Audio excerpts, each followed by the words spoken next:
എല്ലാവർക്കും നമ്മുടെ ഇന്നത്തെ ക്ലാസ്സിലേക്ക് സ്വാഗതം. നാം കഴിഞ്ഞ ക്ലാസ്സിൽ നമുക്കറിയാം നമ്മുടെ ടെക്സ്റ്റ് ബുക്കിലെ പേജ് നമ്പർ 25 25 മൂന്നാമത്തെ ചോദ്യമാണ് ചെയ്ത് നിർത്തിയത് അല്ലേ. ഇനി നമുക്കതിൽ നാലാമത്തെ ചോദ്യം എന്താണെന്ന് നോക്കാം. എന്താണ് ചോദ്യം? Does 1/3 have another form with denominator 10, 100 or 1000? Give reason. അതായത് എന്താണ് പറഞ്ഞിട്ടുള്ളത് ഇവിടെ? നമുക്കറിയാം നാം സാധാരണ ഈ ന്യൂമറേറ്ററിനെ അതുപോലെ തന്നെ ഡിനോമിനേറ്ററിനെയും എന്ത് ചെയ്യും? ഏതെങ്കിലും ഒരു എണ്ണൽ സംഖ്യ കൊണ്ട് ഗുണിച്ച് ആ ഫ്രാക്ഷൻ നമ്മൾ മറ്റൊരു രൂപത്തിൽ എഴുതും അല്ലേ. നമ്മൾ കുറെ ചെയ്തതാണത്. ഉദാഹരണത്തിന് നമുക്ക് 1/2 1/2 നമുക്ക് 5/10 എഴുതാം അല്ലേ. അതല്ലെങ്കിൽ 3/2 നമുക്ക് 6/4 എഴുതാം. ഇതെങ്ങനെയാണ് എഴുതിയത്? അതായത് ഇവിടെ നോക്കിയേ, ഇതിന്റെ ന്യൂമറേറ്റർ ഇതിന്റെ ഡിനോമിനേറ്റർ അല്ലേ. അപ്പൊ ഇതിനെ 1നെ 5 ആയി, അതായത് ഇവിടെ 5 കൊണ്ട് ഗുണിച്ചു. അങ്ങനെയാണെങ്കിൽ ഇതിനെയും നമ്മൾ 5 കൊണ്ട് ഗുണിക്കുന്നു അല്ലേ. അപ്പൊ നമുക്ക് ഇവിടെ 5/10 കിട്ടി ഇവിടെ. ഓക്കെ, അപ്പൊ ഇതും ഈ ഫ്രാക്ഷൻ എന്താണ്? തുല്യമാണ് അല്ലെ. പക്ഷെ വേറെ രൂപത്തിലായെന്ന് മാത്രം. ഇനി ഇത് നോക്കിയേ, 3 6 ആയി അല്ലെ. 3 6 എന്ന് പറഞ്ഞാൽ നമ്മൾ ഇതിനെ 2 കൊണ്ട് ഗുണിച്ചു. അപ്പൊ നമ്മൾ 2നെയും 2 കൊണ്ട് ഗുണിക്കുന്നു അല്ലെ. ഡിനോമിനേറ്ററിനെ 2 കൊണ്ട് ഗുണിക്കുന്നു. അപ്പൊ 2 × 2 4. അതുകൊണ്ട് 3/2 എന്ന് പറയുന്നതും 6/4 എന്ന് പറയുന്നതും ഈക്വലാണ്. അപ്പൊ ഇതൊക്കെ നമ്മൾ പഠിച്ചു കഴിഞ്ഞ കാര്യങ്ങളാണ് അല്ലെ. ഇനി ഇവിടെ എന്താണ് ചോദിച്ചിട്ടുള്ളത്? ഇതേപോലെ നാം 1/3 ഇതേപോലെ നമ്മൾ മാറ്റി വേറെ രൂപത്തിലേക്ക് എഴുതുകയാണെങ്കിൽ ഇതിന്റെ ഡിനോമിനേറ്റർ 10 ആവോ അല്ലെങ്കിൽ 100 ആവോ 1000 ആവോ? ഇതാണ് ചോദ്യം. ചോദ്യം ക്ലിയർ ആയില്ലേ? അപ്പൊ നമ്മൾ ഇതിപ്പോ 1/2 നമ്മൾ 5/10 എഴുതി അല്ലെ. അപ്പൊ ഇവിടെ 10 വന്നു അല്ലെ. അപ്പൊ അതേപോലെ 1/3 നമ്മൾ ഇതേപോലെ മാറ്റി എഴുതുമ്പോൾ അടിയിൽ 10 വരുമോ? അതായത് ഡിനോമിനേറ്റർ ആയിട്ട് ഛേദമായിട്ട് 10 വരുമോ, 100 വരുമോ, 1000 വരുമോ? ഇതാണ് ചോദ്യം. അതായത് 1/3 നമ്മൾ വേറൊരു രൂപത്തിൽ വേറൊരു ഫോമിലേക്ക് മാറ്റി എഴുതി കഴിഞ്ഞാൽ ഇവിടെ അടിയിൽ 10 വരുന്ന ഒരു രൂപത്തിലേക്ക് നമുക്ക് എഴുതാൻ പറ്റും എന്നാണ് ചോദിച്ചിട്ടുള്ളത്. അപ്പൊ നമുക്കറിയാം ഇങ്ങനെ നമ്മൾ മാറ്റുമ്പോൾ നോക്കിയാൽ ഇതിനെ നമ്മൾ ഗുണിക്കുന്ന അതേ സംഖ്യ കൊണ്ട് ഇതിനെ ഗുണിക്കുന്നു അല്ലെ. അങ്ങനെയാണ് നമ്മൾ മാറ്റി എഴുതുന്നത്. അതായത് ഇവിടെ 2 എന്നുള്ള എന്തായി മാറി? 10 മാറി. ഇവിടെ 2 4 മാറി അല്ലെ. അതായത് ഈ 10 എന്ന് പറയുന്നത് എന്താണ്? 2ന്റെ ഗുണിതമാണ്, 2ന്റെ മൾട്ടിപ്പിൾ ആണ് അല്ലെ. അതായത് 5 × 2 10. അതായത് ഒരു സംഖ്യ കൊണ്ട് നമ്മൾ 2നെ ഗുണിച്ചു കഴിഞ്ഞാൽ നമുക്ക് 10 കിട്ടണം. ഇവിടെ നോക്കിയാൽ 2 കൊണ്ട് 2നെ ഗുണിച്ചപ്പോൾ നമുക്ക് 4 കിട്ടണം. അതിന്റെ അർത്ഥം എന്താണ്? 4 2ന്റെ ഒരു ഗുണിതമാണ്. അതല്ലെങ്കിൽ 10 2ന്റെ ഒരു ഗുണിതമാണ് അല്ലെ. അപ്പൊ ഇങ്ങനെ ഗുണിതമായാൽ മാത്രമേ, മൾട്ടിപ്പിൾ ആയാൽ മാത്രമേ എന്ത് നമുക്ക് ചെയ്യാൻ പറ്റുള്ളൂ? ഇതേപോലെ മാറ്റി എഴുതാൻ പറ്റുള്ളൂ അല്ലെ. അപ്പൊ നാം ഇവിടെ എന്ത് നോക്കണം? 3നെ ഏതെങ്കിലും സംഖ്യ കൊണ്ട് ഗുണിച്ചു കഴിഞ്ഞാൽ നമുക്ക് 10 കിട്ടുമോ എന്ന് നോക്കണം അല്ലെ. അതായത് അതിന് നമുക്ക് വേറെ രീതിയിൽ എന്ത് പറയാം? 10 3ന്റെ ഒരു മൾട്ടിപ്പിൾ, അതായത് 3ന്റെ ഒരു ഗുണിതമാണോ എന്ന് നമ്മൾ ചെക്ക് ചെയ്യണം. അപ്പൊ ഗുണിതമാണെങ്കിൽ നമുക്ക് ഇങ്ങനെ എന്ത് ചെയ്യാൻ പറ്റും? ഇതിനെ ഇതേ രൂപത്തിൽ എഴുതാൻ പറ്റും അല്ലെ. ഇവിടെ ഡിനോമിനേറ്റർ ആയിട്ട് 10 വരുന്ന രൂപത്തിൽ എഴുതാം. അതേസമയം അത് ഒരു മൾട്ടിപ്പിൾ അല്ലെങ്കിലോ നമുക്ക് ഇതേപോലെ എഴുതാൻ പറ്റില്ല. ക്ലിയർ ആയില്ലേ? അപ്പൊ ഇതിനെ നമുക്ക് ഏതെങ്കിലും ഒരു സംഖ്യ കൊണ്ട്, നാച്ചുറൽ നമ്പർ എണ്ണൽ സംഖ്യ കൊണ്ട് ഗുണിച്ചു കഴിഞ്ഞാൽ 10 കിട്ടുമെന്ന് നോക്കണം. അതായത് 10 3ന്റെ ഒരു മൾട്ടിപ്പിൾ ആണോ എന്ന് നമുക്ക് നോക്കണം. അപ്പൊ 3ന്റെ മൾട്ടിപ്പിൾസ് ഏതൊക്കെയാണ് വരാം? 3ന്റെ മൾട്ടിപ്പിൾസ് 3 അല്ലെ. 1 × 3 3, 2 × 3 6, 3 × 3 9, 4 × 3 12 അല്ലെ. അപ്പൊ ഇങ്ങനെ പോകുന്നു. ഇതിൽ 10 വരുന്നുണ്ടോ? 10 വരുന്നില്ല അല്ലെ. അത് 10 3ന്റെ ഒരു മൾട്ടിപ്പിൾ അല്ല അല്ലെ. അതുകൊണ്ട് നമുക്ക് ഇങ്ങനെ എഴുതാൻ പറ്റില്ല, ഇതേ രൂപത്തിൽ നമുക്ക് എഴുതാൻ പറ്റില്ല. അപ്പൊ ഇതൊക്കെയാണ് മൾട്ടിപ്പിൾസ് ഓഫ് 3 അല്ലെ. അപ്പൊ ഇങ്ങനെ എഴുതാം, മൾട്ടിപ്പിൾസ് ഓഫ് 3. ഇതൊക്കെയാണ് മൾട്ടിപ്പിൾസ് ഓഫ് 3. അപ്പൊ ഇതിന് ഉത്തരം എന്തെന്ന് എഴുതും? നോ അല്ലെ, പറ്റില്ല എന്ന് എഴുതാം. എന്നിട്ട് ആൻസർ എന്ത് എഴുതണം? 10 is not the multiple of 3. 10 is not the multiple of 3. അതായത് 10 3ന്റെ ഒരു ഗുണിതമല്ല.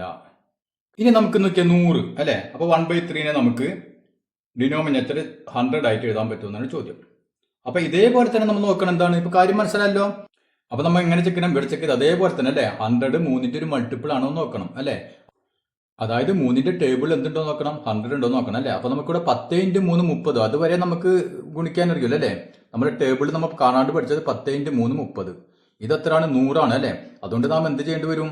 100നെ നമ്മൾ 3 കൊണ്ട് ഹരിക്കേണ്ടി വരും, ഡിവൈഡ് ചെയ്യേണ്ടി വരും അല്ലെ. 3. അപ്പൊ എത്ര പ്രാവശ്യം വരും? 10 1 പോലെ 10 3 പ്രാവശ്യം അല്ലെ. 3 × 3 9, 1 0 അരക്കിട്ടു. 10 എത്ര 3 ഉണ്ട്? 3 3 അല്ലെ. 3 × 3 9. ഇനി ഇവിടെ 1. അപ്പൊ ഇവിടെ നോക്കിയേ റിമൈൻഡർ, അതായത് ശിഷ്ടം വന്നല്ലേ, ശിഷ്ടം വന്നാൽ അതിന്റെ അർത്ഥം എന്താണ്? 100 3ന്റെ ഒരു ഗുണിതമല്ല. ശിഷ്ടം 0 ആണെന്ന് വിചാരിക്കുക. 0 ആണെങ്കിൽ എന്താണ് അതിന്റെ അർത്ഥം? 3 കൊണ്ട് 100നെ ഡിവൈഡ് ചെയ്യാൻ പറ്റും അല്ലെ. അപ്പൊ ഇവിടെയും നമുക്ക് അതിന്റെ റീസൺ എഴുതാം. 100 ഈസ് ഇതേപോലെ എഴുതാം, നോട്ട് മൾട്ടിപ്പിൾ ഓഫ് 3 അല്ലെ. ഇനി നമുക്ക് നോക്കിയാൽ ഇവിടെ ഞാൻ സൂത്രപ്പണി പറഞ്ഞുതരാം. നമ്മൾ ഇങ്ങനെ ചെയ്യാതെ തന്നെ നമുക്കിതൊരു എളുപ്പത്തിലൊരു വഴിയുണ്ട്. 3ന്റെ മൾട്ടിപ്പിൾ ആണോ എന്നാണ് നോക്കേണ്ടത് അല്ലെ. 3ന്റെ മൾട്ടിപ്പിൾ ആണോ 100 എന്നാണ് നോക്കേണ്ടത്. അപ്പൊ നമുക്ക് ഇവിടെ 100നെ നമുക്ക് 3 കൊണ്ട് ഡിവൈഡ് ചെയ്യാൻ പറ്റുമോ എന്നാണ് നമ്മൾ നോക്കേണ്ടത് അല്ലെ. അപ്പൊ ഇതിന്റെ എളുപ്പപ്പണി എന്താന്ന് പറഞ്ഞാൽ ഇപ്പൊ നോക്കിയേ 46 ഇത് ഒരു 3ന്റെ ഗുണിതമാണോ എന്ന് നോക്കാൻ നമ്മൾ എന്ത് ചെയ്യണം? 3ന്റെ മൾട്ടിപ്പിൾ ആണോ നോക്കാൻ നമുക്ക്, ഞാൻ നേരത്തെ പറഞ്ഞ പോലെ 10 × 3 30 അല്ലെ, അത്ര വരെ നമ്മൾ കാണാണ്ട് പഠിച്ചിട്ടുണ്ടാവുള്ളൂ. ബാക്കി വലിയ സംഖ്യയാണ് ഇത് അല്ലെ. അപ്പൊ എന്ത് ചെയ്താൽ മതി എന്നറിയാം, എളുപ്പപ്പണി. അപ്പൊ നമുക്ക് ഇനി എപ്പോഴും ഇത് ആവശ്യം വരും. അപ്പൊ എന്ത് ചെയ്താൽ മതി, ഈ 4ഉം 6ഉം കൂടി അങ്ങോട്ട് കൂട്ടി വെക്കാം. 4ഉം 6 എത്ര കിട്ടി? നമുക്ക് 10 കിട്ടി അല്ലെ. 4ഉം 6ഉം കൂടി കൂട്ടുമ്പോൾ 10 കിട്ടി.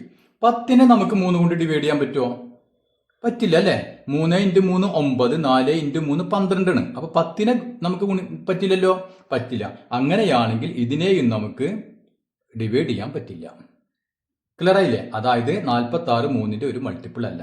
ഇനി വേറെ സംഖ്യ നോക്കിയാൽ 36. 36 3ന്റെ ഒരു മൾട്ടിപ്പിൾ ആണോ എന്ന് അങ്ങനെ നോക്കും. 3ഉം 6ഉം കൂടി കൂട്ടാം. 3ഉം 6 എത്രയാണ്? 6ഉം 3ഉം കൂടി കൂട്ടിക്കഴിഞ്ഞാൽ 9 കിട്ടി അല്ലെ. 9നെ നമുക്ക് 3 കൊണ്ട് ഡിവൈഡ് ചെയ്യാൻ പറ്റുമോ? 3 × 3 9 അല്ലെ. അതായത് 9 3ന്റെ ഒരു മൾട്ടിപ്പിൾ ആണ് അല്ലെ. അങ്ങനെയാണെങ്കിൽ 36ഉം 3ന്റെ ഒരു മൾട്ടിപ്പിൾ ആണ്. അതാണ് എളുപ്പപ്പണി.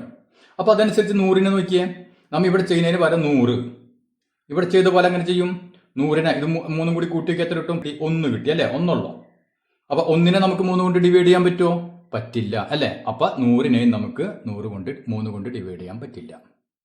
ക്ലിയർ ആയില്ലേ? അപ്പൊ എത്ര വലിയ സംഖ്യയും നമുക്ക് ഇതേപോലെ കണ്ടുപിടിക്കാം. ഇവ തമ്മിൽ കൂട്ടാം, ഈ അക്കങ്ങൾ തമ്മിൽ കൂട്ടാം. ആ കൂട്ടിയതിനെ നമുക്ക് 3 കൊണ്ട് ഡിവൈഡ് ചെയ്യാൻ പറ്റുമെന്നുണ്ടെങ്കിൽ നമുക്ക് ആ സംഖ്യയെയും നമുക്ക് ഡിവൈഡ് ചെയ്യാൻ പറ്റും.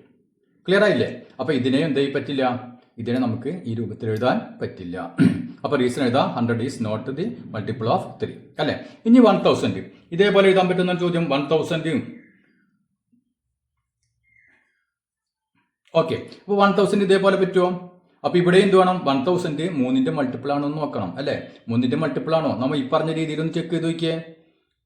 എല്ലാം കൂടി കൂട്ടുമ്പോൾ എത്ര വരും? നമുക്ക് 1 ആണ് വരുന്നത് അല്ലെ. 1നെ നമുക്ക് ഗുണിക്കാൻ പറ്റുമോ? ഹരിക്കാൻ പറ്റും. 3 കൊണ്ട് ഡിവൈഡ് ചെയ്യാൻ പറ്റുമോ? പറ്റില്ല. അതായത് 3ന്റെ മൾട്ടിപ്പിൾ അല്ല 1000 അല്ലെ. അപ്പൊ അതുകൊണ്ട് ഇതും നമുക്ക് ഇതിനെ ഒരു ഡിനോമിനേറ്റർ ആയിട്ട് എഴുതാൻ പറ്റില്ല. അപ്പൊ അതിന്റെ റീസൺ കൂടി എഴുതാം.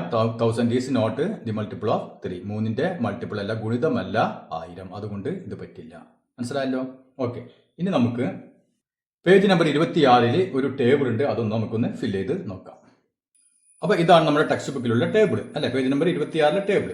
ഇവിടെ നോക്കിയാൽ ഫ്രാക്ഷൻ എന്ന് പറഞ്ഞാൽ ഭിന്നം, പിന്നെ മൾട്ടിപ്ലയർ എന്ന് പറഞ്ഞാൽ എന്താണ്? നമ്മൾ ഗുണിക്കുന്ന സംഖ്യ, പിന്നെ ന്യൂമറേറ്റർ എന്ന് പറഞ്ഞാൽ നമുക്കറിയാം അംശം അല്ലെ. ഡിനോമിനേറ്റർ എന്ന് പറഞ്ഞാൽ ഛേദം, പിന്നെ അനദർ ഫോം എന്ന് പറഞ്ഞാൽ മറ്റൊരു ഫോം അല്ലെ, മറ്റൊരു രൂപം, അങ്ങനെ പറയാം. ഇനി ഇവിടെ നമുക്ക് ഫ്രാക്ഷൻ തന്നിട്ടുണ്ട് 2/3, 2/3, 3/4, 3/4. ഇവിടെ മൾട്ടിപ്ലയർ, ഇനി ശ്രദ്ധിക്കുക, മൾട്ടിപ്ലയർ അതായത് ഈ ഫ്രാക്ഷനെ 2/3 മൾട്ടിപ്ലയർ 4 കൊണ്ട് ഗുണിക്കുന്നു. അപ്പൊ 4 കൊണ്ട് ഗുണിക്കുക എന്ന് പറഞ്ഞാൽ നമുക്കറിയാം ന്യൂമറേറ്ററിനെയും ഡിനോമിനേറ്ററിനെയും അംശത്തെയും ഛേദത്തെയും നമ്മൾ 4 കൊണ്ട് ഗുണിക്കണം അല്ലേ. അപ്പൊ ഓക്കെ. അപ്പൊ നമ്മൾ 4 കൊണ്ട് ഇതിനെ അംശത്തെ, അതായത് ന്യൂമറേറ്ററിനെ ഗുണിക്കുമ്പോൾ 4 × 2 8 അല്ലെ. അപ്പൊ നമുക്ക് പുതിയ ന്യൂമറേറ്റർ കിട്ടി 8. ഇനി ഇതിനെ ഡിനോമിനേറ്റർ ഗുണിക്കുമ്പോഴോ 3 × 4 12. അപ്പൊ നമ്മൾ പുതിയ ഡിനോമിനേറ്റർ 12 കിട്ടി അല്ലെ. അപ്പൊ നമുക്ക് 2/3 എങ്ങനെ എഴുതാം അല്ലെ. പുതിയ ന്യൂമറേറ്റർ എത്രയാണ്? 8. 8/ ഡിനോമിനേറ്റർ 12 അല്ലെ. അപ്പൊ 8/12 എഴുതാം. നമ്മൾ ചെയ്യാറുള്ള കാര്യം തന്നെ. ഇതിനെ നമ്മൾ 4 കൊണ്ട് ഗുണിച്ചു അല്ലെ. 4 കൊണ്ട് ഗുണിക്കും. 4 × 2 8 കണ്ടില്ലേ.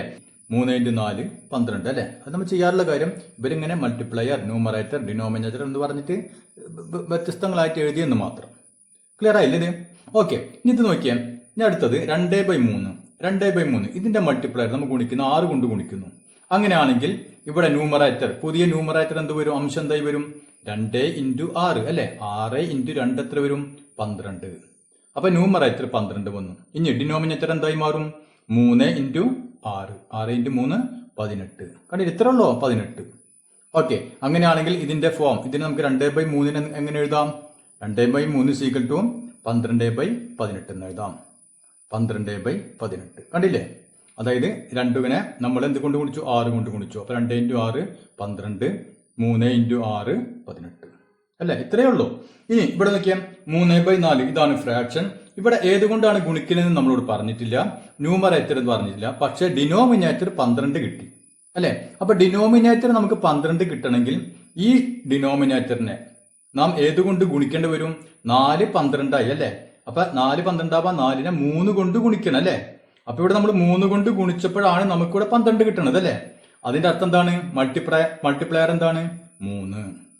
ക്ലിയർ ആയില്ലേ? അപ്പൊ 4നെ 3 കൊണ്ട് ഗുണിക്കുമ്പോഴാണ് 12 കിട്ടുക. അപ്പൊ മൾട്ടിപ്ലയർ കിട്ടി 3. ഓക്കെ, അങ്ങനെയാണെങ്കിൽ ന്യൂമറേറ്റർ എന്ത് വരും? ന്യൂമറേറ്റർ ഈ ന്യൂമറേറ്ററിനെ ഇതുകൊണ്ട് ഗുണിക്കണം അല്ലെ? അപ്പൊ 3 × 3 9. ക്ലിയർ ആയില്ലേ? ഓക്കെ, ഇനി നമ്മളപ്പോ പുതിയ ഫോം എന്തായി മാറും? 3/4 നമുക്ക് എങ്ങനെ എഴുതാം? 3/4 സീക്വൽ ടു എന്ത് വരും? 9/12. 9/12 അല്ലെ? അതായത് 3 × 3 9, ഈ 4 × 3 12. ക്ലിയർ ആയല്ലോ? ഓക്കെ, ഇനി അടുത്ത് നോക്കിയേ. ഇവിടെ നമുക്ക് 3/4 ഏതോ ഒരു സംഖ്യ കൊണ്ട് ഗുണിച്ചു അല്ലെ? അപ്പൊ ന്യൂമറേറ്റർ എന്തായി മാറി? ന്യൂമറേറ്റർ 12. അപ്പൊ ന്യൂമറേറ്റർ 12 കിട്ടണമെങ്കിൽ ഈ ന്യൂമറേറ്ററിനെ നമ്മൾ എന്തുകൊണ്ട് ഗുണിച്ചിട്ടുണ്ടായിരിക്കും? 3 12 ആവാൻ 4 കൊണ്ട് ഗുണിച്ചിട്ടുണ്ടാവും അല്ലെ? 4 × 3 12. അപ്പൊ ഇവിടെ 4 കൊണ്ടായിരിക്കും ഗുണിച്ചിട്ടുണ്ടാവും. അതുകൊണ്ട് മൾട്ടിപ്ലയർ 4. ഓക്കെ, അപ്പൊ 4 × 3 12. ഇനി ഈ ഡിനോമിനേറ്ററിനെ ഗുണിക്കുമ്പോഴോ 4 × 4 പുതിയ ഡിനോമിനേറ്റർ എന്തായി മാറും? 4 × 4 16. കണ്ട 16. അങ്ങനെയാണെങ്കിൽ 3/4 നമുക്ക് എങ്ങനെ എഴുതാം? 3/4 ഈക്വൽ ടു 12/16. അതായത് 3നെ നമ്മൾ 4 കൊണ്ട് ഗുണിക്കും. 3 × 4 12, 4 × 4 16. അപ്പൊ നമ്മൾ കഴിഞ്ഞ ക്ലാസ്സുകൾ ചെയ്ത കാര്യങ്ങൾ ഇത് ഒരു ടേബിൾ ആയിട്ട് എഴുതി എന്നുള്ളൂ, വേറെ വ്യത്യാസങ്ങളൊന്നും ഇല്ല. ഇനി നമുക്ക് പേജ് നമ്പർ 28 കുറച്ച് ചോദ്യങ്ങളുണ്ട്, അതും കൂടി ഒന്ന് ചെയ്തു നോക്കാം. അപ്പൊ ഇതാണ് അതിൽ ആദ്യത്തെ ചോദ്യം. എന്താണ്? Write each of the following fractions in lowest terms. അതായത് നമുക്കിവിടെ 5 ടെക്സ്റ്റ് ബുക്കിൽ 5 ഭിന്നസംഖ്യകൾ എന്നുണ്ട്, ഫ്രാക്ഷൻ എന്നുണ്ട്. അതിനെ ഏറ്റവും ചെറിയ രൂപത്തിലേക്ക്, ലഘു രൂപത്തിലേക്ക് എഴുതാൻ. അപ്പൊ ഇവിടെ നമ്മൾ ആദ്യത്തെ നോക്കിയേ 32/64. അപ്പൊ നമ്മൾ മുമ്പത്തെ ക്ലാസ്സിൽ ഞാൻ പറഞ്ഞിരുന്നു എന്താണ്? എപ്പോഴും നമ്മൾ അടിയിലത്തെ സംഖ്യ നോക്കാം, അത് കഴിഞ്ഞാൽ മുകളിലെ സംഖ്യ നോക്കാം അല്ലെ? അടിയിലത്തെ സംഖ്യയുടെ പകുതിയാണ് മുകളിലത്തെ സംഖ്യ എങ്കിൽ നമുക്ക് എന്തെന്ന് എഴുതാൻ പറ്റും? ഒറ്റയടിക്ക് നമുക്ക് ഉത്തരം എഴുതാം. എന്തെന്ന് എഴുതാം? ഓർമ്മയില്ലേ? അതന്നെ 1/2 എന്ന് എഴുതാം. അപ്പൊ അതിനെന്താണ് നമ്മൾ നോക്കേണ്ടത്? ആദ്യം അടിയിലെ സംഖ്യ നോക്കാം. ഇവിടെ അടിയിൽ 64 ആണ് അല്ലെ? 64ന്റെ പകുതിയാണ് 32. അങ്ങനെയാണെങ്കിൽ കണ്ണടച്ച് എഴുതാം 1/2. മനസ്സിലായില്ലേ? അപ്പൊ ഒറ്റയടിക്ക് നമുക്ക് ഉത്തരം കിട്ടി 1/2. അപ്പൊ അതാണ് ഏറ്റവും ചെറിയ രൂപം. ഇനി ഇക്കാര്യം ഓർമ്മയില്ലേ? നമ്മൾ എന്ത് ചെയ്യേണ്ടി വരും? 32 നമ്മൾ ചെറുതാക്കി കൊണ്ടുവരാം. അതുപോലെ 64 നമുക്ക് ചെറുതാക്കി കൊണ്ടുവരാം. മനസ്സിലായില്ലേ? അപ്പൊ ഇങ്ങനെ ഓർമ്മയുള്ള ഒരു ഒറ്റയടിക്ക് ഇങ്ങനെ എഴുതാം. അതല്ലെങ്കിൽ നമുക്ക് എന്ത് എഴുതാം? 32നെ ആദ്യം 2 കൊണ്ട് ഡിവൈഡ് ചെയ്യാം. ഇവിടെ നോക്കിയാൽ ഇവിടെ ഈവൺ നമ്പർ ആണ് അല്ലെ? 2 ആണ്, ഇവിടെ 4 ആണ്. രണ്ടും ഈവൺ നമ്പേഴ്സ് ആണ്, ഇരട്ട സംഖ്യയാണ്. അതുകൊണ്ട് നമുക്ക് 2 കൊണ്ട് ഡിവൈഡ് ചെയ്യാം. അപ്പൊ 32നെ ഒന്ന് 2 കൊണ്ട് ഡിവൈഡ് ചെയ്ത് നോക്കാം. അപ്പൊ നമുക്ക് എത്ര കിട്ടും? 32 ഹരിക്കണം 2 എന്ന് പറഞ്ഞാൽ 32ന്റെ പകുതി 16 ബൈ 64ന്റെ പകുതി 64/2 എന്ന് പറഞ്ഞാൽ 32. അപ്പൊ ഡിവൈഡ് ചെയ്യാനൊക്കെ അറിയണം. 64 ഹരിക്കണം 2. കണ്ട 6ൽ എത്ര 2 ഉണ്ട്? 3 2 അല്ലെ? 3 × 2 6. ഇനി മൈനസ് ചെയ്യുമ്പോൾ 4 കൂടി ഇറക്കിയിട്ടു. ഇനി 4 എത്ര 2 ഉണ്ട്? 2 × 2 അല്ലെ? അപ്പൊ 2 × 2 4. കണ്ട ഇങ്ങനെയാണ് നമ്മൾ ഹരിക്കുക. അപ്പൊ ഇവിടെ 16/32 കിട്ടി. അപ്പൊ ഇതിനെ നമ്മൾ എങ്ങനെ എഴുതി? 16/32 എഴുതി. ഇനി ഇതിനെ വീണ്ടും നമുക്ക് ചെറുതാക്കാം. എങ്ങനെ ചെറുതാക്കും? 16നെ 2 കൊണ്ട് ഡിവൈഡ് ചെയ്യാം, 32നെ 2 കൊണ്ട് ഡിവൈഡ് ചെയ്യാം. 16ന്റെ പകുതി എന്ന് പറഞ്ഞാൽ 8 ആണ്, 32ന്റെ പകുതി എന്ന് പറഞ്ഞാൽ 16 ആണ്. ഇനി വീണ്ടും ഇതിനെ ഡിവൈഡ് ചെയ്യാം. എന്ത് ചെയ്യാം? 8ന്റെ പകുതി 4, 16ന്റെ പകുതി 8. ഇനി വീണ്ടും ഡിവൈഡ് ചെയ്യാൻ എന്ത് ചെയ്യണം? 2/4. അപ്പൊ ഇതിനൊന്നും നിൽക്കണ്ട. നമുക്കറിയാം അടിയിലത്തെ സംഖ്യയുടെ ഈ പകുതിയാണ് മുകളിലത്തെ സംഖ്യയെങ്കിൽ നമുക്ക് എന്ത് എഴുതാം? ഒറ്റയടിക്ക് എഴുതാം. എത്രയായിരിക്കും ഇത്? 1/2 ആയിരിക്കും. ക്ലിയർ ആയില്ലേ? ഇനി അടുത്ത സംഖ്യ നോക്കിയാൽ 27/81 അല്ലെ? ഇവിടെ 81 ഇവിടെ 27. ഇതിന്റെ പകുതിയല്ല. അപ്പൊ നമുക്ക് ഈ പരിപാടി ഇവിടെ നടക്കില്ല. പിന്നെ എന്ത് വേണം? നമ്മൾ ഡിവൈഡ് ചെയ്ത് നമുക്ക് ചെറുതാക്കി കൊണ്ടുവരണം.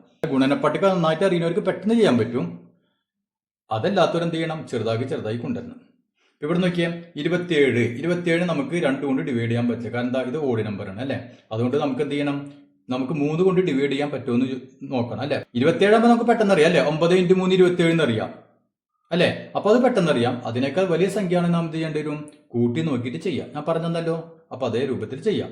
അപ്പൊ ഇവിടെ നമുക്കറിയാം 3 കൊണ്ട് ഡിവൈഡ് ചെയ്യാൻ പറ്റും. എത്ര പ്രാവശ്യം 3 പോകും? 9 പ്രാവശ്യം അല്ലെ. അപ്പൊ ഇതിനെ നമ്മൾ 3 കൊണ്ട് ഡിവൈഡ് ചെയ്യുന്നു. അപ്പൊ 9/51 3 കൊണ്ട് ഡിവൈഡ് ചെയ്യാൻ പറ്റും അല്ലെ. 8ഉം 1ഉം 9 കണ്ടില്ലേ. 9നെ നമുക്ക് 3 കൊണ്ട് ഡിവൈഡ് ചെയ്യാൻ പറ്റും. അതായത് 51നെയും അപ്പൊ നമുക്ക് 3 കൊണ്ട് ഡിവൈഡ് ചെയ്യാൻ പറ്റും. അതാണ് ഞാൻ കഴിഞ്ഞ ചോദ്യത്തിൽ പറഞ്ഞത്. അപ്പൊ 51ൽ എത്ര 3 ഉണ്ട്? 51 ഹരിച്ചു നോക്കാം. 51 ഹരിക്കണം 3. 8ൽ എത്ര 3 ഉണ്ട്? 2 3. 2 × 3 6. 2 ഇറക്കിട്ടു 1. ബാക്കി 21ൽ 7 × 3 21 അല്ലെ. 7 × 3 21 കണ്ട. അപ്പൊ 27 3 ഉണ്ട്. അപ്പൊ നമുക്ക് 27 = ഇപ്പൊ 9ഉം 27ഉം കിട്ടി. വീണ്ടും നമുക്ക് 3 കൊണ്ട് ഡിവൈഡ് ചെയ്യാം അല്ലെ. 9ൽ എത്ര 3 ഉണ്ട്? 3. 27ൽ എത്ര 3 ഉണ്ട്? 9 × 3 27. ഇനി വീണ്ടും നമുക്ക് 3 കൊണ്ട് ഡിവൈഡ് ചെയ്യാം. 1 3, ഇതില് 3 3. അപ്പൊ എന്ത് കിട്ടി? 1/3 എന്ന് കിട്ടി. അതല്ലെങ്കിൽ എന്തൊക്കെ ഇവിടെ തന്നെ ഇപ്പൊ ഗുണനപ്പട്ടിക അറിയുന്നവർക്ക് ഇവിടെ തന്നെ ചെയ്യാം. എങ്ങനെ ചെയ്യാം? ഇവിടെ 9 27 അല്ലെ. 9ന്റെ ടേബിളില് 1 × 9 9 അല്ലെ. അപ്പൊ 9നെ നമുക്ക് എന്ത് എഴുതാം? 1 × 9 എന്ന് എഴുതാം. 27 എന്ത് എഴുതാം? 3 × 9 27. 3 × 9 കണ്ട. അപ്പൊ ടേബിൾ നന്നായിട്ട് പഠിക്കണം. അപ്പൊ 3 × 9 27. ഇപ്പൊ ഇനി നമുക്ക് നോക്കിയാൽ ഇവിടെ അടിയിൽ 9 മുകളിൽ 9 രണ്ടും ക്യാൻസൽ ചെയ്ത് ബാക്കി എന്ത് വന്നു? 1/3 കണ്ട. അപ്പൊ ഇതുപോലെ എഴുതാൻ പറ്റും. അതിനെന്ത് വേണം? ടേബിൾ നന്നായിട്ട് പഠിക്കണം. അല്ലാത്തവർ ഇങ്ങനെ പകുതിച്ച ആക്കി ഇങ്ങനെ കൊണ്ടുവരാം. ഇനി മൂന്നാമത്തെ എന്താണ് സംഖ്യ? ഫ്രാക്ഷൻ നമ്മുടെ 30 30/45. അപ്പൊ ഇതിനെ നമ്മൾ എന്ത് ചെറിയ രൂപത്തിലുണ്ടാക്കണം. അപ്പൊ എന്ത് ചെയ്യണം? ഇവിടെ നമുക്ക് നോക്കിയാൽ ഇതിനെ 2 കൊണ്ട് ഡിവൈഡ് ചെയ്യാൻ പറ്റും. ഇതിനെ 2 കൊണ്ട് ഡിവൈഡ് ചെയ്യാൻ പറ്റില്ല. 5 ആണ് അല്ലേ. 5 ആണ്, അതുകൊണ്ട് പറ്റില്ല. പക്ഷെ ഇവിടെ 0ഉം 5 ആണ് അല്ലേ. അപ്പൊ നമുക്ക് 1ന്റെ സ്ഥാനത്ത് 0 ആണ്, ഇവിടെ 1ന്റെ സ്ഥാനത്ത് 5 ആണ്. നമുക്ക് എന്തുകൊണ്ട് ഡിവൈഡ് ചെയ്യാൻ പറ്റും? 5 കൊണ്ട് അല്ലേ. 5 കൊണ്ട് ഡിവൈഡ് ചെയ്യാൻ പറ്റും. കാരണം എന്താ? ഇവിടെ 0, ഇവിടെ 5 ആണ്. അപ്പോ നമുക്ക് 5ന്റെ ടേബിൾ ഒന്ന് എടുത്ത് നോക്കിയേ. 5 × 6 30 അല്ലേ. 5 × 6 30. അപ്പൊ 6 5 ഉണ്ട് അതില്. അപ്പൊ 6. ഇനി 45നെ 45 5ന്റെ ടേബിൾ 45 എപ്പോഴാ വരാ? 9 × 5 45 അല്ലേ. അപ്പൊ 6/9 എന്ന് എഴുതാം. ഇവിടെ എന്താ നമ്മൾ ചെയ്തത്? 30നെ 5 കൊണ്ട് ഡിവൈഡ് ചെയ്തു. ഇതിനെയും നമ്മൾ 5 കൊണ്ട് ഡിവൈഡ് ചെയ്തു. നമുക്ക് ഇതിനെന്ത് ചെയ്യാം? വീണ്ടും ചെറുതാക്കാം അല്ലെ. 2 കൊണ്ട് ഡിവൈഡ് ചെയ്യാൻ പറ്റില്ല. 3 കൊണ്ട് ഡിവൈഡ് ചെയ്യാൻ പറ്റും. നോക്കിയേ. 6ൽ എത്ര 3 ഉണ്ട്? 2 3 ഉണ്ട് അല്ലെ. ഓക്കെ. 2 × 3 6. 9ൽ എത്ര 3 ഉണ്ട്? 3 × 3 9 അല്ലെ. അപ്പൊ 2/3. ഇപ്പൊ നമുക്ക് ഏറ്റവും ചെറിയ രൂപത്തിലായി. നമുക്കിതിനെ ചെറുതാക്കാൻ പറ്റില്ല. ഇനി നാലാമത്തത് എന്താണ്? ഫ്രാക്ഷൻ ഏതാ? 12/21 അല്ലെ. അപ്പൊ ഇവിടെ നോക്കിയാൽ ഇവിടെ 12/21. അപ്പൊ ആദ്യം ഇരട്ടിയാണെന്ന് നോക്കുക അല്ലെ. ഇത് ഇരട്ടിയല്ല അല്ലെ. ഇരട്ടിയും പകുതി ഒന്നല്ല. അതുകൊണ്ടാണ് നമ്മൾ ഇതേപോലെ ഒറ്റയടിക്ക് ചെയ്യാൻ പറ്റാത്തത്. അപ്പൊ ഇവിടെ നോക്കിയാൽ 2 കൊണ്ട് ഇവിടെ ഡിവൈഡ് ചെയ്യാം. പക്ഷെ 21നെ നമുക്ക് 2 കൊണ്ട് ഡിവൈഡ് ചെയ്യാൻ പറ്റില്ല അല്ലെ. ഇത് ഓഡ് നമ്പറാണ്, ഒറ്റ സംഖ്യയാണ്. അപ്പൊ എന്ത് ചെയ്യണം? നമുക്ക് 3 കൊണ്ട് ഡിവൈഡ് ചെയ്യാൻ പറ്റില്ല. 3ന്റെ ടേബിൾ 12 കൊണ്ട് 21 ഉണ്ട് അല്ലേ. 12 എത്ര? 4 × 3 12 അല്ലെ. അപ്പൊ നമുക്ക് 12നെ 3 കൊണ്ട് 4 പ്രാവശ്യം ഡിവൈഡ് ചെയ്യാം. 3 12 അല്ലെ. അപ്പൊ ഇവിടെ നമ്മൾ 3 കൊണ്ട് ഡിവൈഡ് ചെയ്യുന്നു. ഇനി 21നെ 3 കൊണ്ട് ഡിവൈഡ് ചെയ്താൽ എത്ര വരും? എത്ര 3 ഉണ്ട് 21ൽ? 7 × 3 21 അല്ലെ. അപ്പൊ നമുക്ക് എന്ത് കിട്ടി? 4/7. ഇനി അഞ്ചാമത്തത് ഏതാണ് ഫ്രാക്ഷൻ? 45/54 അല്ലെ. ഇനി ഇവിടെ നോക്കിയാൽ ഇവിടെ 2 കൊണ്ട് ഡിവൈഡ് ചെയ്ത് ചെറുതാക്കാൻ പറ്റുമോ? പറ്റില്ല അല്ലെ. ഇത് ഓഡ് നമ്പറാണ്. അപ്പൊ 2നെ ഒഴിവാക്കാം. ഇനി 3 കൊണ്ട് പറ്റും നോക്കിയേ. 3 കൊണ്ട് എങ്ങനെ പറ്റാ? ഞാൻ നേരത്തെ പറഞ്ഞു അല്ലെ. ഇന്ന് കൂട്ടി നോക്കിയേ. 4ഉം 5ഉം കൂടി കൂട്ടുമ്പോൾ എത്ര കിട്ടി നമുക്ക്? 4ഉം 5ഉം 9 അല്ലെ. അപ്പൊ 9നെ നമുക്ക് 3 കൊണ്ട് ഡിവൈഡ് ചെയ്യാൻ പറ്റും. അപ്പൊ അതുകൊണ്ട് 45നെ നമുക്ക് 3 കൊണ്ട് ഡിവൈഡ് ചെയ്യാൻ പറ്റും. ഇനി 54 നോക്കിയാൽ 5 + 4. 5 + 4 എത്രയാണ്? 9 അല്ലെ. അപ്പൊ 9നെ പറ്റും. അതുകൊണ്ട് 54നെ നമുക്ക് 3 കൊണ്ട് ഡിവൈഡ് ചെയ്യാൻ പറ്റും. ഇനി 45ൽ എത്ര 3 ഉണ്ട് നോക്കണം അല്ലെ. അപ്പൊ 45 ഹരിക്കണം 3. ഒരു പ്രാവശ്യം 1 × 3 3. 1 5 ഇറക്കിട്ടു. 15ൽ എത്ര 3 ഉണ്ട്? 5 × 3 15 5 × 3 15. അപ്പൊ എത്ര പ്രാവശ്യം പോവും? 15 പ്രാവശ്യം അല്ലെ. അപ്പൊ 15/. ഇനി 54 ഇതേപോലെ ഡിവൈഡ് ചെയ്ത് നോക്കിയേ. 54 ഹരിക്കണം 3. 5ൽ എത്ര 3 ഉണ്ട്? ഒരു 3. 1 × 3 3. മൈനസ് ചെയ്യുമ്പോൾ 2. ഈ 4 നമ്മൾ ഇറക്കിട്ടു. പിന്നെ 24 എത്ര 3 ഉണ്ട്? 8 3 24 അല്ലേ. 8. അപ്പൊ 8 × 3 24. എത്ര പ്രാവശ്യം കിട്ടി നമുക്ക്? 18. അപ്പൊ 15/18. ഇനി നമുക്ക് നോക്കിയാൽ 15/18 അല്ലേ, 2 കൊണ്ട് ഡിവൈഡ് ചെയ്യാൻ പറ്റും, 3 കൊണ്ട് പറ്റുമോ? പറ്റും അല്ലേ. 15നെ 3 കൊണ്ട് ഡിവൈഡ് ചെയ്യാം, 18നെ 3 കൊണ്ട് ഡിവൈഡ് ചെയ്യാം. അപ്പൊ എന്ത് വരും? 15നെ 3 കൊണ്ട് ഡിവൈഡ് ചെയ്യുമ്പോൾ 5 × 3 15 അല്ലേ. 5 18നെ 3 കൊണ്ട് ഡിവൈഡ് ചെയ്യുമ്പോൾ 6 3 18 അല്ലേ. അപ്പൊ 6. അപ്പൊ നമുക്ക് 5/6 കിട്ടി. ഇനി ഇതിനെ ചെറുതാക്കാൻ പറ്റുമോ? പറ്റില്ല. അപ്പൊ നമ്മൾ ഇവിടെ 3 കൊണ്ട് ഡിവൈഡ് ചെയ്തു, ഇവിടെ 3 കൊണ്ട് ഡിവൈഡ് ചെയ്തു അല്ലേ. അങ്ങനെ ഡിവൈഡ് ചെയ്ത് നമ്മൾ ചെറുതാക്കി വന്നു. ഇനി ടേബിൾ നന്നായിട്ട് അറിയുന്നവർ എന്ത് ചെയ്യുക? ഈ പരിപാടികളൊന്നും ചെയ്യണ്ട. അവർക്കുള്ള എളുപ്പപ്പണി എന്താ ഞാൻ പറഞ്ഞുതരാം. 45/54 അല്ലേ. ഇപ്പൊ നോക്കിയ ഉദാഹരണം 45/54. 45 വരുന്ന ടേബിൾ ഏതാ ഉള്ളത്? നമ്മള് ഒന്ന് ഇപ്പൊ പറഞ്ഞു നോക്കിയേ. 9 × 5 45 അല്ലേ. അപ്പൊ നമുക്ക് 45നെ 9 × 5 എന്ന് എഴുതാം. ഓക്കെ. 54നെ ഏത് ടേബിൾ 54 വരുന്നത്? 9 × 6 അല്ലേ. 9 × 6 54. അപ്പൊ നമുക്ക് 54നെ 9 × 6 എന്ന് എഴുതാം. കണ്ടാ? അപ്പൊ ഒരൊറ്റ അടിക്ക് നമുക്ക് കിട്ടും. ഈ 9ഉം ക്യാൻസൽ ആക്കി കളഞ്ഞു, ബാക്കി 5/6. അപ്പൊ ടേബിൾ നന്നായി പഠിച്ചു കഴിഞ്ഞാൽ നമുക്ക് ഇതൊക്കെ പെട്ടെന്ന് ചെയ്യാൻ പറ്റും. ഇനി അതേപോലെ ഇപ്പൊ 12/21. 12/21 നമുക്ക് എങ്ങനെ ചെയ്യാൻ പറ്റും? 12ന് നമുക്ക് എന്ത് വരാം? 4 × 3 12 അല്ലേ. ആ 12ന് നമുക്ക് 4 × 3 എന്ന് എഴുതി. ഓക്കെ. 21ന് എങ്ങനെ എഴുതാം നമുക്ക്? 7 × 3 അല്ലെ. 7 3 21. അപ്പൊ 7 × 3 എന്ന് എഴുതി. ഇപ്പൊ നോക്കിയേ, 3ഉം ക്യാൻസൽ ചെയ്തു, ബാക്കി എന്താ ഉള്ളത്? 4/7. കണ്ട? 4/7. അപ്പൊ ഇതുപോലെ നമുക്ക് വളരെ എളുപ്പത്തിൽ നമുക്ക് ചെയ്യാൻ പറ്റും. അതിനെന്ത് വേണം? ടേബിൾ നന്നായിട്ട് പഠിച്ചിരിക്കണം. അപ്പൊ ഇന്നത്തെ ക്ലാസ് എല്ലാവർക്കും മനസ്സിലായെന്ന് കരുതുന്നു. നമുക്ക് അതിൽ ബാക്കി കുറച്ച് ചോദ്യങ്ങൾ കൂടി ഉണ്ട്, അത് നമുക്ക് അടുത്ത ക്ലാസ്സിൽ ചെയ്യാം.